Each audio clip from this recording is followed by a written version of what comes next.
নবম pay scale কার্যকর, সরকারি পেনশনারদের সুখবর ও অবসরপ্রাপ্ত কর্মকর্তাদের জন্য নতুন ঘোষণা। তো দর্শক, আজকে আমার দেশ পত্রিকায় প্রকাশিত সরকারি চাকরিজীবীদের জন্য গুরুত্বপূর্ণ নিউজটি সম্পূর্ণ দেখুন। ভিডিওর শুরুতেই চ্যানেলটি সাবস্ক্রাইব করে রাখুন পরবর্তীতে পে স্কেলের সকল আপডেট সবার আগে পেতে। তো দর্শক, 11 সেপ্টেম্বর আজ 2025 তারিখে সরকারি পেনশনারদের জন্য সুখবর হিসেবে প্রজ্ঞাপন জারি করা হয়েছে। পাশাপাশি সরকারি চাকরিজীবীদের দীর্ঘদিনের প্রত্যাশিত নবম পে স্কেল কার্যকর করার সিদ্ধান্ত নেওয়া হয়েছে। অর্থ উপদেষ্টা এ বিষয়ে স্পষ্ট জানান যে দেশের সরকারি খাতে কর্মরত সকল কর্মকর্তা ও কর্মচারীদের জন্য এই পদক্ষেপ নেওয়া অত্যন্ত জরুরি। নবম পে স্কেলের বাস্তবায়ন শুধু বর্তমান বেতন কাঠামোর উন্নতি নয়, বরং পেনশনারদের জীবনযাত্রার মান উন্নয়নের একটি গুরুত্বপূর্ণ পদক্ষেপ। পে কমিশনের প্রধান জাকির আহমেদ খান বলেন, বাংলাদেশের সরকারি চাকরিজীবীরা দীর্ঘদিন ধরে তাদের বেতন কাঠামোর কারণে বৈষম্যের শিকার। নবম পে স্কেলের মাধ্যমে আমরা বৈষম্য দূরকরণ এবং যথাযথ বেতন বৃদ্ধি নিশ্চিত করব। সময় বিলম্ব না করে আগামী ডিসেম্বরের মধ্যে নবম পে স্কেল কার্যকর করা হবে। এরপর নির্বাচনের প্রস্তুতি সম্পন্ন করা হবে। তিনি আরো বলেন, বর্তমান দ্রব্যমূল্যের ঊর্ধ্বগতি বিবেচনা করে পেনশনারদের জন্য 5 রেঞ্জের বেতন ও ভাতা বৃদ্ধি করা হবে। নবম পে স্কেল নির্ধারণে জীবনযাত্রার খরচকে প্রাধান্য দিয়ে 1:4 অনুপাতে বেতন নির্ধারণ করা হয়েছে।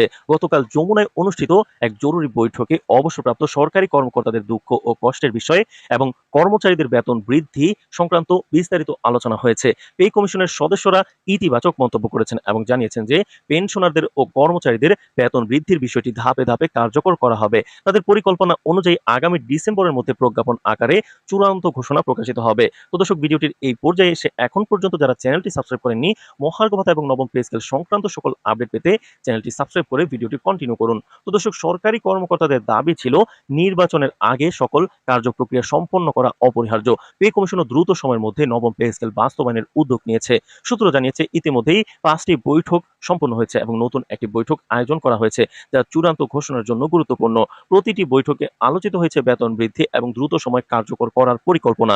অর্থ মন্ত্রণালয় আশা করছে ডিসেম্বর মাসের শেষ সপ্তাহের দিকে নতুন গ্যাজেট প্রকাশ করা হবে। তো দর্শক, অর্থ মন্ত্রণালয়ের উচ্চপদস্থ কর্মকর্তারা উল্লেখ করেছেন, দেশে দ্রব্যমূল্যের ঊর্ধ্বগতি এবং মূল্যস্ফীতির হারের কারণে 2025 সাল থেকে নবম পে স্কেল বাস্তবায়ন করা অত্যন্ত জরুরি। চলতি অর্থ বছরে দেশে মুদ্রাস্ফীতি 10 থেকে 18% পর্যন্ত বৃদ্ধি পেয়েছে।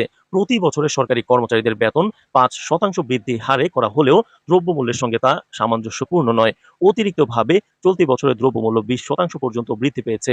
তাই নবম পে স্কেল কার্যকর করা দেশের সরকারি চাকরিজীবীদের আর্থিক নিরাপত্তা নিশ্চিত করবে, যা 2026 সাল নয় 2025-এই করা জরুরি। তো দর্শক, এই সিদ্ধান্তের ফলে সরকারি পেনশনাররা অর্থনৈতিক স্বস্তি পাবেন এবং চাকরিজীবীদের বেতন কাঠামো আরো উন্নত হবে।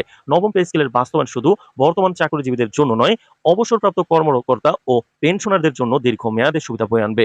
এই পদক্ষেপ নির্বাচনের পূর্বেই ঘোষণা করা জরুরি, যাতে সরকারি কর্মচারীরা আর্থিক নিরাপত্তা নিয়ে নিশ্চিতভাবে জীবনযাপন করতে পারেন। তো দর্শক, ভিডিওটির এই পর্যায়ে এসে এখন পর্যন্ত যারা চ্যানেলটি সাবস্ক্রাইব করেননি, মহার্ঘ ভাতা এবং নবম পে স্কেল সংক্রান্ত সকল আপডেট সমূহ সবার আগে পেতে চ্যানেলটি সাবস্ক্রাইব করে রাখুন। তো দর্শক, অর্থ উপদেষ্টা ও প্রধান উপদেষ্টা উভয় জানিয়েছেন, দেশের বাজারে দ্রব্যমূল্যের ঊর্ধ্বগতি এবং মূল্যের অস্বাভাবিক বৃদ্ধির কারণে নবম পে স্কেল দ্রুত কার্যকর করা প্রয়োজন।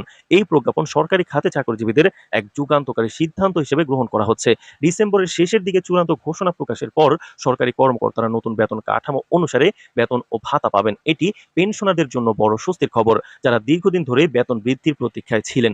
নবম পে স্কেলের বাস্তবায়ন দেশের সরকারি চাকরিজীবীদের ভাগ্য পরিবর্তনের পাশাপাশি সামগ্রিক অর্থনৈতিক স্থিতিশীলতাও গুরুত্বপূর্ণ ভূমিকা রাখবে। পেনশনার এবং কর্মরত কর্মকর্তাদের জীবনযাত্রার মান উন্নত হওয়া এবং বাজার মূল্যের সঙ্গে বেতন সামঞ্জস্য রাখা এখন সরকারের অগ্রাধিকার। এই প্রজ্ঞাপন বাস্তবায়নের মাধ্যমে সরকারি চাকরিজীবীদের দীর্ঘদিনের প্রতীক্ষা শেষ হবে এবং আর্থিক নিরাপত্তা নিশ্চিত হবে। তো দর্শক, নবম পে স্কেল সংক্রান্ত সকল আপডেট পেতে চ্যানেলটি সাবস্ক্রাইব করে রাখুন। আজ এ পর্যন্তই। ধন্যবাদ।